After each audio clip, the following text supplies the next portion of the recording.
The opinions expressed in the following podcast are for general informational purposes only and are not intended to provide specific advice or recommendations for any individual or on any specific security or investment product. It is only intended to provide education and entertainment about the financial industry and the stock market. Enjoy. On this episode of Pennies Going in Raw, we welcome back Mr. Manziel for round two. Hey, yo, check 1, 2. This is Flavor Flav in the building for the Atlas crew. Atlas Trading, what the fuck is up? There are traders, there are prodigies, and then there's legends. We're up 4%, baby. No way. 4 fucking percent. Buy the fucking dip. Hey, who told me about IDEX? Like, dude, what the fuck? Like, someone just made, like, a lot more money than me on my trade. You find out life's this game of pennies. Did you check the portfolio? Pennies. The margin for error is so small. I bet Warren Buffett never did that. And they out there making money right now off of penny stocks. Them two guys is putting in work to make y'all rich. The pennies we need are everywhere around us. Time to think big. Pennies Going in Raw. Featuring Dan, Deity at Dukes. And Hugh Honey. Produced by Vinny Strokes, baby. This episode is brought to you by Benzinga. Benzinga is our absolute favorite resource to use when we trade. We use it for news scanners. We use it for float checkers. We use it for stock screening. We use it for just about everything, including chat rooms and much, much more.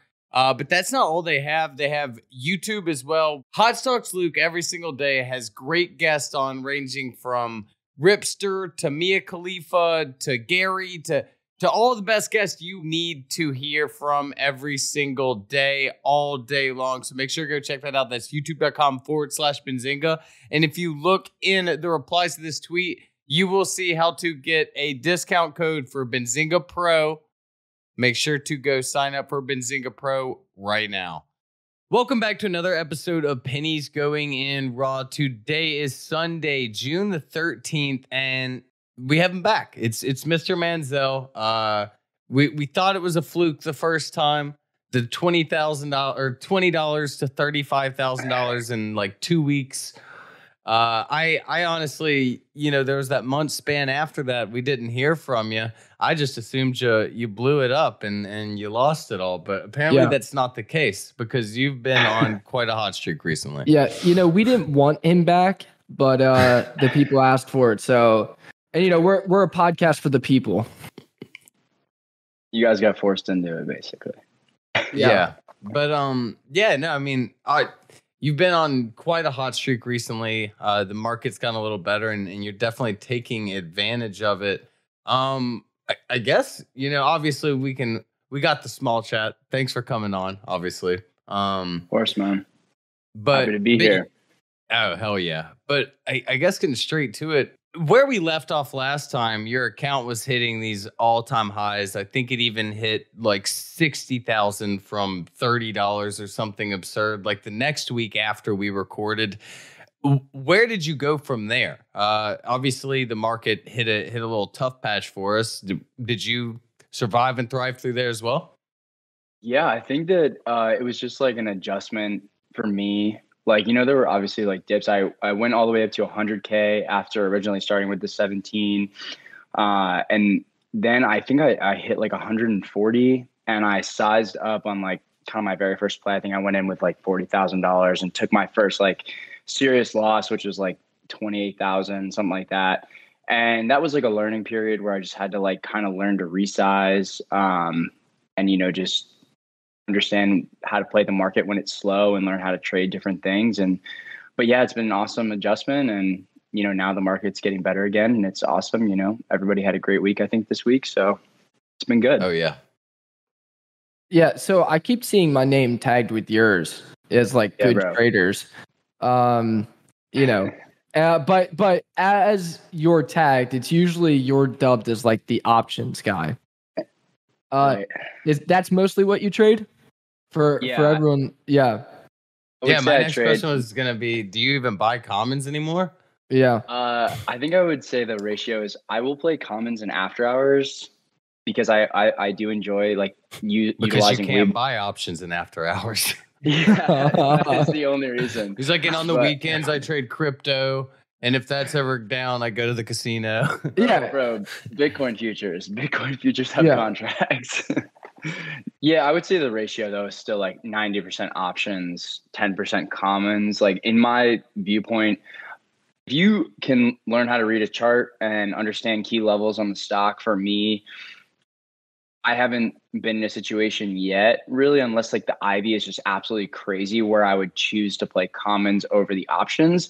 The thing with options is you just have to make sure that you're not chasing. If you chase options, and you don't wait for good entry points and wait for a good dip, then you can get screwed pretty easily. So you just have to really, really make sure that you're ready to, buy those dips if you're going to trade options. So how much? Let me see. I'm trying to think, because when I'm going into a position, I'll take 30% of my account sometimes, and that'll be like sometimes, I'll go in huge, and obviously with options, it's higher risk and higher reward, and I know that you play the closer to expiration options. Absolutely. Right? Yeah. So with that being said, do you take 20% of your account and throw it into, or can you kind of walk me through like how you manage your risk a little bit?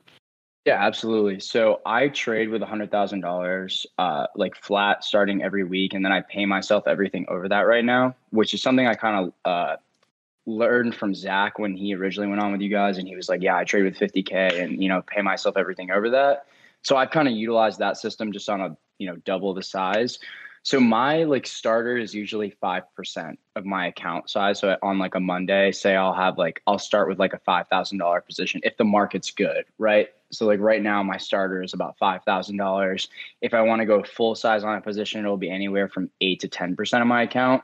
But usually I'm never going in with more than 10% in any one play.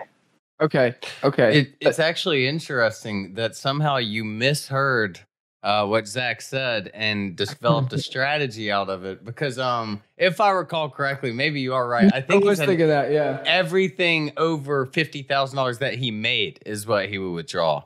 But yeah, that's the same thing I was saying is everything over 100K, I'll pay myself every week, and then I'll reset the account to 100K at the start of next Monday. Yeah, I think the difference is that you're talking about your account balance, right? Right. Yeah. So with Zach, it was everything that like if he made 52,000 that day, then he would take out 2,000. If he made 49,000, I think. What strategy you're using is it's what Gary does. I believe. Yeah. I think he just has 2 million in his account and he just lets that ride, and then everything over just goes straight to the Wells Fargo. Yep. Exactly. And I called him crazy last year for it. I was like, dude, like max growth, bro. And because he would do like 50,000, then he did 100, then 250, and I was like, why? Like he could be at like 10 million. But it seems to be working out great for him.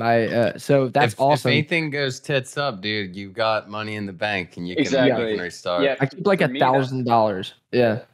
Yeah, for me, that's the biggest thing is if you just are trying, like every single time I've tried to trade with more than that amount, every time I've tried to trade with 150, 200, I've always just felt like I'm sizing way too big into things. And my trading gets affected in the way that I'm like my conviction. So I think it's just, for my personality, it's just what works best right now.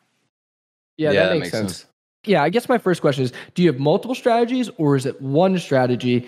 And based off those multiple strategies, how much do the Greeks affect your strategies?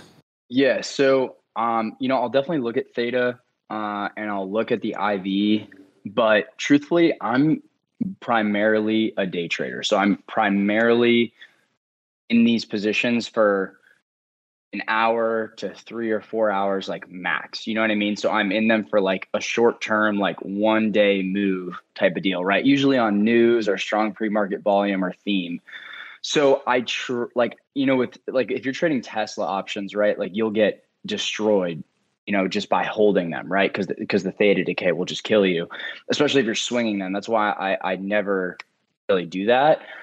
So for me, it's something I look at, but it's not like of peak importance because I'm just not in the positions long enough for it to like really have a profound effect on my position size or profits. That makes sense. So you're basically just making sure that you're not buying it at like a steep premium, and like a 500%. Yeah, if the IV is like 450%, obviously I'm not going to take the position, right? But that makes sense. Okay. So, kind of mentioning the Greeks, one thing you see mentioned a lot with options on Twitter is a gamma squeeze. What exactly kind of is a gamma squeeze? Yeah, so a gamma squeeze is when there is such a large volume of contracts purchased on a particular security, right?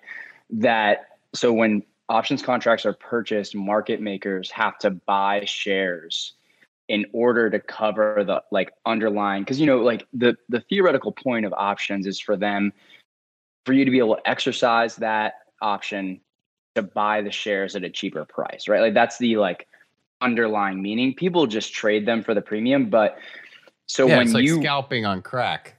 Right. So if you buy, yeah, exactly. I mean, it's kind of like scalping penny stocks in a way, in terms of like the percentages in which they're moving, right? But you're just doing it on, mid to large cap stocks, which is primarily what I play, right? So when you have such a large volume of options contracts that are purchased on a particular strike for that security, it'll force, usually market makers to have to buy shares in order to cover those underlying, if they were to be exercised, right? So they have to buy shares to cover those contracts. Yeah. So essentially, yeah. And if I could just step in, I think like the easiest way for most people to think about it is think about like a short squeeze on a stock, how basically shorts have to cover by rolling over each other. So by us buying the stock, a lot of the stock, can make the stock squeeze, which then in turn creates a short squeeze, which makes shorts have to buy the stock. Kind of similar to a gamma squeeze, where if so many options are bought and it just starts to really the volume just kicks up, then that in turn makes market makers have to buy the stock, which only moves the stock higher. So I think the point there though is that it has to be like a breaking point kind of thing, right? And if it doesn't hit that breaking point, then just like a short squeeze, it won't happen. Right. And you'll see that a lot on lower float stocks too. So a stock like Kern is one that they get gamma squeeze easier because the float is smaller. So a lot of options contracts being purchased will force the security up in price a lot easier. As you said that, Jesus Christ. Sorry. Damn, that dog sounds pissed. Morgan just walked in.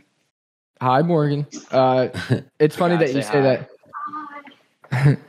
It's actually funny that you mentioned that. I have Kern up on my screen, and Kern just ticked up like 5 cents as you talked about Kern. Look at that. It's like a little mental connection we have.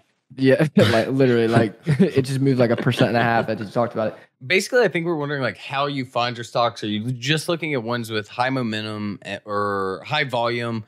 One thing I've noticed that you do really well at is you find sectors and you find the ones just lagging behind the rest. And are you just looking at those premiums and seeing which ones are cheaper than the others? So for me, I try to stick with the stocks that I have an advantage with. Like trading is all about having your own advantage, right? And so I try to stick with the stocks that I know how they move, right? So like CCIV, FSR, Solo, right? Like all in those EV sector are stocks that I just know how they move, right? So I know their personality really well. And so for example, when FSR runs, it's usually because NEO is running, right? And Solo always lags behind FSR, right? So I know that I can, if I take a trade on FSR and it's working really well, I'll go and get a starter on Solo because I know that Solo is going to follow behind it. So for me, I am definitely a sector, trader, right? Like I'm always looking for the theme, where the sector volume is, right? And, I will play news on things, but for me, one of the biggest things is just playing the stocks that I really know well. I try to stick to the same basket of 20 stocks. I don't go searching for new large cap stocks or new small cap stocks to play every day. I try to stick with the ones I know well and see where the volume's at. Because usually, in this type of market, one of the themes will be running, whether it's marijuana or EV or clean energy or 3D printing, right? Those are just the hot themes. So there's usually volume. So I just try to stick with the ones I know well. And then, I usually know the key levels pretty much by heart. So I'll pick my strikes based on that. So you have like 4 or 5 sectors with around 4 or 5 stocks in each of them, and you just rotate those? That's the best way to put it is I just have, like I said, I have a watch list for every sector that I play, which is, Bitcoin, marijuana, EV, clean energy, 3D printing, right? Psychedelics, right? Like now, like with Mind Meta, names like that. So I just try to keep those names on my watch list. And I usually can remember from the last time those stocks ran what runs with what. And I would say that's my biggest probably advantage is my memory is good. So I'll, be able to say, oh, I remember that, once Tilray runs, Kern's going to follow. Yeah. Do you trade the main one or do you just trade the followers? Like if, how there's usually that main one in each sector? No, absolutely. So I will trade the main one if I feel like I've gotten in early enough. Because the one thing that I hate more than anything is chasing. I'm never going to chase the leader unless I'm in it already, right? So unless I've like today, for example, I traded FSR, but I got a great entry first thing in the morning before Neo really ran. So I was in it. But if I had missed a, 50 or, 50 cent or $1 move on FSR, I'm not going to chase it up, right? So I'll always play the laggard, but if I get a good entry, then I'm going to play it and I'll immediately start taking my starters on the stocks that I know that are going to move with it. So another thing, I always see, you're awfully bull gang. Do you do puts very often? I've only really seen you do it if you just think something is so high and you're expecting an offering. Right. But is there ever time you just playing the chart and saying, I just think this will drop naturally? No, absolutely. I made the majority of my money in probably, I want to say it was like April and May off of puts. I was almost exclusively shorting. I've only transitioned into being bullish again probably in the last like 4 weeks. But for, when Bitcoin, I remember when Coinbase was listing, that was probably my biggest short ever was Riot from the $60 level that morning that Coinbase listed. Wow. I took a massive short position in puts and I think we cleared 400% on those in one day. So, I definitely am. I have no bias. I love being bullish because it's more fun on Twitter and, it's like everybody loves to be a bull, but there are times where you have to be like, okay, we are in a market that is, there's money to be made on a downside move. So when you say take a short position, you mean you just bought puts. You're not saying Yeah. Okay. Right. Yeah. I'll short shares if I feel like something's going to fall in after hours, but primarily I'm going to stick with puts. Yeah. Do you hold a lot of these overnight? I know you say swinging these into next week a lot of times. But I mean, how often do you ever find yourself like, oh, this is a dip or it's down like 25%? I think, how often do you find yourself holding them, till the next day? Because there's a lot of times where, I buy calls and I sell some of them and then I realize, damn, I can't even sell the last ones because they're worthless. Oh, yeah. So for me, I like to swing things because I think that is the point of maximum upside. If you can buy something that everybody else kind of hates right now, so for example, 2 weeks ago, we bought in the Patreon group, we took a swing in Tilray at 14, right? And the next week it was the week it ripped to 17 or 18, I believe. Kind of right as the AMC stuff was starting and, we were in early, which made the move, that much more profitable. And there was no stress about trying to chase the move upwards. So sometimes you have to, deal with a 25% dip if you swing something over the weekend on Monday. But the theory and the thesis is that, the plan is going to work and they're going to, obviously give you that maximum upside on the trade you're looking for. So I personally do like to swing things when the market is improving, which it is right now. Yeah. How many times have you had like options go to zero? You're just waiting for them to expire and then they explode. I'm only saying this because this has happened to me maybe 2 or 3 times. One was Tilray, they were worthless, and then they ended up going thousands of percent. And then the next one was UWMC. Whenever it decided it'd be a meme stock and follow Rocket. Yeah, that was actually my biggest trade ever, and it was a very similar case where I actually bought the calls while they were worthless, and they were worthless throughout that day. They were at the 5 cent bid, and I was just like constantly loading them.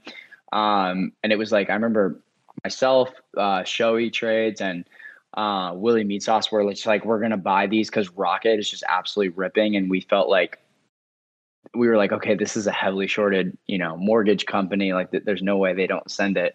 And yeah, I think we both were in the same position. And overnight, UWMC ripped like 35%. And I woke up to like 50K off of a $4,000 position. It was just absolutely insane. So I've had it happen once before. It was awesome. Yeah, no, there's nothing better because when it does go, I mean, they go. Yeah, so fast. What do you think are some of the differences that you have to do in your daily strategy than like a normal trader? Maybe some pros and cons of it. Obviously, a pro could be you make a shit ton more, like percentage wise, but at the same time, if you're in a position of like volatile options, you can't step away from your computer at all.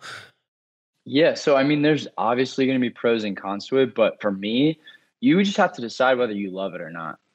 I think that comes down to that, plain and simple. If you love trading options, right, which is a true, like, you have to go through the, like, I love it, I make a ton of money phase, and this sucks, this is so much harder than trading stocks, like, maybe I should go back to trading whatever. But if you truly develop a love for it, like I have, then you love, the fact that it requires your full attention, and it's extremely stimulating, and it requires maximum concentration and focus at all time, which is, I think, why I love it so much. So I have no problem with the fact that they're volatile and the fact that I have to keep my eyes peeled at all times. It's something I like about it.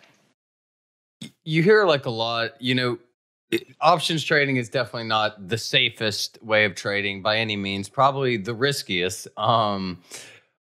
What do you think you have to say to the people that are just like degenerate options guy, could lose it all, could blow it up at any time? What makes your strategy of doing this make it so, so able to do it long term? Yeah. So for me, I think that it's a complete misnomer that, when I first started trading, everybody was like, don't ever touch options. It's gambling, right? Like it's never going to work. Like people blow up their entire, accounts with this. Stay away. Truthfully, I hate that was the way that I was introduced to options trading, because swinging options that are risky, right, is like, and if you have no clue what you're doing, is the worst strategy in terms of trading. But if you know how to buy at support and buy when stocks are, like nobody wants them, they're just sitting on a little support level, and you're like, oh, like this is a great time. It is like very risky if you have no idea what you're doing and you chase. If you chase, then you're going to lose big. But if you know how to buy dips and buy at support, and options trading can be extremely profitable, and it can be an extremely rewarding type of trading. And you just have to be able to control your risk. You have to decide, what you're willing to lose on a play. For me, it's usually 20% on a $5,000 position. So $1,000. Sometimes I'll expand my risk if there's a key level that I'm waiting for, but it's just about controlling your risk. Make sure you have day trades. If you're trading on a margin account and you don't have $25,000, I would highly suggest that you stop that. Get a cash account, learn how to day trade, and don't get in stupid positions. How far out are you willing to go on some of these strike dates? I know you're usually that week or the next week, but you ever say these are cheap back then? I mean, these are the $5 calls for 2 weeks from now are the exact same amount as the ones for January. So I mean, if this swing is actually a good swing, this is a good purchase potentially. Yeah, no, we've had I gave a swing on AI, which was a beaten down tech stock. It had highs of 183 back in March, and in the Patreon group, we actually bought calls at $53 for October, and we bought the $80 strike price because we knew earnings was 3 weeks away. So I took those calls. They were cheap. It was a longer term swing, so like something I'll put in my account that is just, I have like a TD Ameritrade account, which I normally only trade stocks in, but if I have a long-term option swing, I'm just like, okay, I don't even, all the time. I don't even need to look at it. Right. And I think we let it sit for 2 weeks and it went 138% or something like that. And then we did the same thing on DDD. a few weeks ago. So I've definitely had some very profitable long-term swings, and it's nice too because there are some people that follow the account that are, they work full time and they don't want to have to worry about the extremely volatile like weekly or, next week expiration dates. So I'll give those long-term swings when I feel like the market is stable enough to get into them. What do you ever use any like technicals for your options? Like, is there anything used beside from like, can you be technical with options in a sense like this always hits those support of 25 cents per, like, is that a thing? Yeah, no, absolutely. So I don't think there would be support on the premiums, but you'll notice the premiums. So for example, like a trade I'm in right now is MindMed, right? And whenever MindMed hits 4, the premiums will hit 30, which is, just the level that they're at for the $5 calls. And if it hasn't been able to break 4 yet, and when it does, like that premium wall technically will break. But yeah, I mean, the premiums support and resistance is going to align with the stock support and resistance, right? So you have to think of it in that sense that it's like, okay, right? Like, there's support here, resistance here. So yeah, I mean, if you're in a trade long enough, if it's like a swing, you'll be like, okay, I know the premiums are a buy at like 20 cents and I know that they're a sell at like 35 or whatever, right? So it can help you. You can place a bid and wait for somebody to fill you, right? So it can be helpful to identify the support and resistance on the premiums for sure. All right, well, I guess doing a little transition to more about you, less about your trades, just so everyone can get to know you a little better. How did you kind of get started with options? Like, were you trading commons at first and then just transit? Like, was there a certain trade that got you into options, or and was there someone that you followed that? Because it is something that I would not recommend going into, blindly. Yes. Yeah, no. So I actually started. I mean, if you guys watched the first interview, you know this, but I'm totally like a COVID meme trader, right? I entered the market with my stimulus check of $1,200. I put it into UAVS at, I want to say I first bought it at 63 cents and then 83 cents when put out the DD on Twitter. I had just gotten into FinTwit. I want to say had 7,000 followers and Zach had like, and Zach had maybe 28,000 and Q put out the DD on UAVS and I put my entire stimulus check in it. And of course it went to, 5 or whatever. And I sold it, I think like 4. I think 5 was the top tick. I think it top ticked at $5. It like halted down twice. Yeah. Yeah. But we actually sold, like me and my friends were in it and we sold the morning of, I think we sold it like 370 and 4. I actually looked at the trade the other day, but it was still like a massive win. I ended up having like $6,000 in my account. Very next trade, I went all in on MVIS at 30 cents. That one went to like $1.20. And before I knew it, right, the COVID market was big insane. drone guy. Yeah, right. And I had, at that time, I think it was a Microsoft rumor. But, before I knew it, I had $10,000 in my account. And I was still trading commons. The COVID market slowed down in the summer. I made a shit ton of money on KTOV. And then right as I was about to get over PDT, the market started to suck. We got into August. I got absolutely reamed on the ONTX trade. I was super heavy in it. And I think I lost like $7,000 and I was like, this sucks, and then I went super heavy into SPAQ, before it was Fisker. And we all know what happened with that. Just got super like over retail crowded. And I ended up starting that account and I took the whole thing is people are like, it's insane that you went to 17 to 35K. But for the very first trade was I put $40 that I had in an account, on Webull, the 2 free stocks, into ACB calls on a Thursday, weeklies. I bought them. They were literally almost worthless, which we'll touch on your story of buying worthless options. And ACB ripped 20% that day and then another 50% overnight. And those calls went 7,000%. And it turned $22 into around 1,700. And from that point on, I kind of fell in love. I got really interested in it and kept trading. And, and that was the intro to options. And it was poetic in a sense, I guess. Hugh says you're welcome for UAVS and KTOV. He actually invented those stocks. So knew he was the CEO of both. It's just low yeah. key. Did you ever like have a time where you were just like, I can't do this, like the loss was too big, and then you had to like come up with your strategy of only taking a 20% loss? Yeah. So the the trade I always look back at is I was so after the whole, I took that account from 17 to 140K. And then I made a ton of money on laser when it turned from the SPAC to the like actual stock, and because Zach was all over it, and I made a ton of money on those calls. And I was like, wow. So Desktop Metal, as their merger, it was TRNE at the time, and this was when the stocks were ripping after the ticker change, if they were good companies, right? And I went in with like $60,000 in calls, and I held full. I was up 100%. I was almost at $200,000 in my account. I was up 100%. And I was like, no, I'm going to hold full, because I just, I didn't have the wherewithal yet to really know.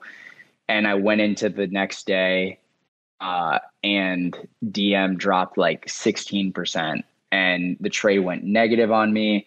I ended up losing like $28,000, right? Like I was like, wow, I can never trade like this ever again, right? And and I learned my lessons with a couple other trades after that, but it just really made me identify that you have to look left on the chart before you get into any trade, especially if you're going to hold it longer than a couple hours. You have to look left.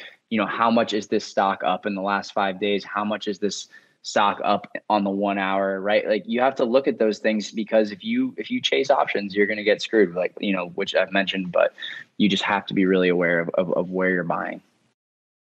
So obviously you're a young dude. Now you're making bank off of options. Did you go to college? Did you have a plan for after college, like without options? Like, what is your life without options?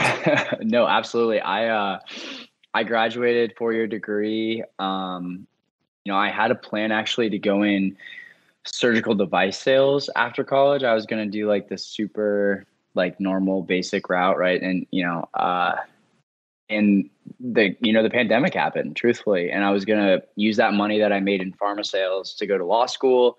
I had done like my first 2 rounds of interviews. I had the job all lined up. And then I was like, I think one day I made, when I first started my account, I made like $3,000 in a day. And this company wanted to pay me $70,000 a year, like plus benefits, which was great. Like they were awesome. I'm not like, shitting on the company, that's a good job. A really good, great job. But, I realized that I was like, I can make $3,000 a day doing this. There's no way that I'm ever going to work a real job. Right.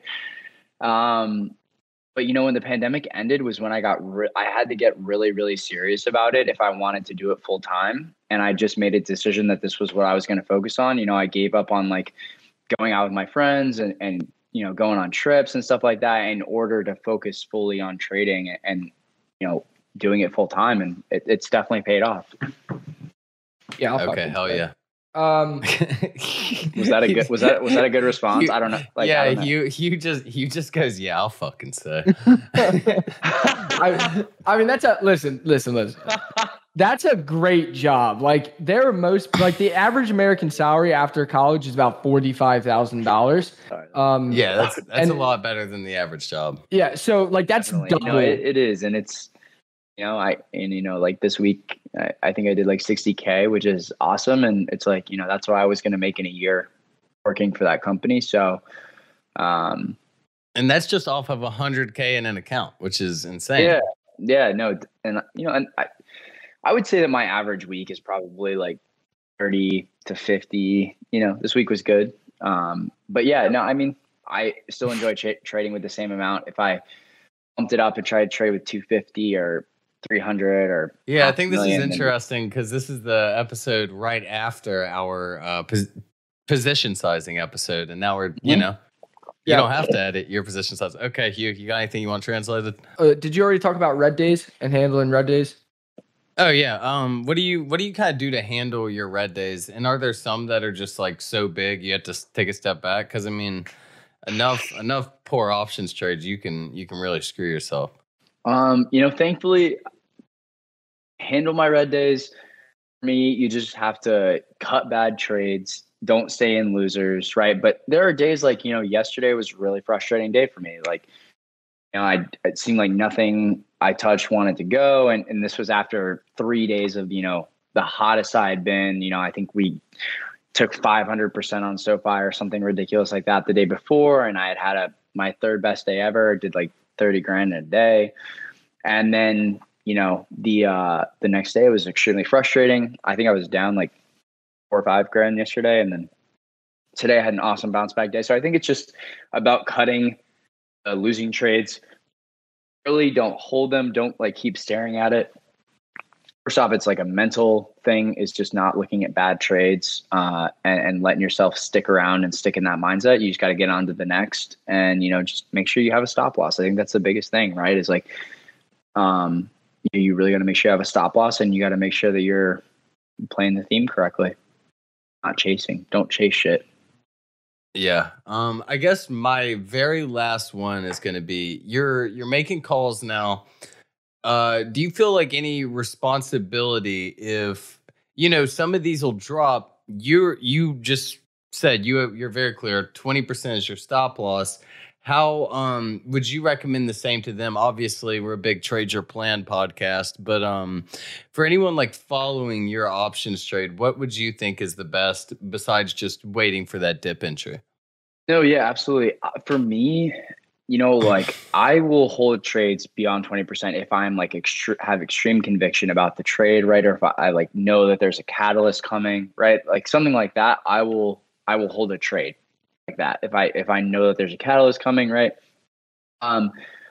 As far as feeling responsibility, I definitely feel responsibility if I make a call and it sucks. I mean, it's like, I made a bad call. Luckily, I don't think I've made too many of those. I think, a lot of people have been absolutely killing it. The support and, from the Gamma Gang as a whole has been overwhelming. So I think a lot of people are really killing it. I've gotten a lot of, you're changing my life messages, and I'm put a down payment on a house and things like that. So, I think just make sure that you have a set goal every week. And if a trade's going to keep you from hitting that, then cut it. You have to decide. Every person's risk is different, right? That's the biggest thing, is every person's personality is different. Their risk is different. So they really need to decide what fits their personality, and it can't just be what fits mine. So. All right. Hell yeah. Well, if Hugh could, be heard, I'm sure he would say, we've really enjoyed this, and thank you so much for coming on, and dealing with all these technical issues we're having. But yeah, man, really, really appreciate it. Yeah, is there anything that he's watching next week? Thank you guys for having me. Hugh wants to know if there's anything you're watching for next week. What sector some are you looking expiring for? Wednesday that I can just, for a cent, that I can just load $1 billion. Personally, I think the weed sector isn't done yet. I think that there's a massive I think there's this big boiling pot forming, and I think the weed sector is going to have a massive run very soon. I know a lot of the the higher up congressmen have been doing their filings, and they've been buying Tilray and SNDL and things like that. So I think there is a major nationwide federal legalization coming very soon in the next week or two, maybe month or two. But I think there's a massive weed bull run coming very soon, which I will be very excited about. Did you just say you think regulations coming within the next week or two? He wants to know if you really think regulation's coming within the next deregulation? Week or two. Deregulation, excuse me. I think they're gonna have it to the point where there's a vote on the floor in the next 2 weeks. Yeah, I think it's really close. I think Schumer's gonna pull that trigger really soon. I did realize I had one more question. I know you said earlier your memory is super good, and you like to trade on kind of the personality of the option, knowing it hits 30 cents, as good as 50 cents, et cetera, et cetera. How do you pick these strikes? Is your memory just so damn good you remember 400 strikes per option? No, for me, I pick the strike that I feel is the target on the key level for a chart. So okay. when I used to trade Riot all the time, I'd be okay, I know Riot has a gap to fill to 36. So if it's a Tuesday and I think that it's going to get a major move up, I'll take the $36 call. sometimes I have a system where I'll go 10% out of the money and a week out. So like if it's a $30 stock, I'll take the $33 calls for a week out, because I know that that's like the sweet spot, right? So if you take in the money calls, they're less volatile, but your upside is much less, because out of the money calls just move more, because there's like at the time less of a chance that it's going to be in the money, right? So I feel like that's the sweet spot between too far out of the money to where it's, spready and way too volatile, to it's like in that sweet spot between it's in the money and it's, out of the money. And it's like that perfect little sweet spot where it's like, okay, like these still move really well, but they're not like insanely volatile. All right. Gotcha. Again, thank you so much for coming on. Really appreciate it. And of course, guys. Keep killing it. Shout out to the Gamma Gang. And yes, Have sir. a good weekend, man. Thank you guys for having me. Have a fantastic weekend, guys. Take it easy. Gamma Gang. Please tell me.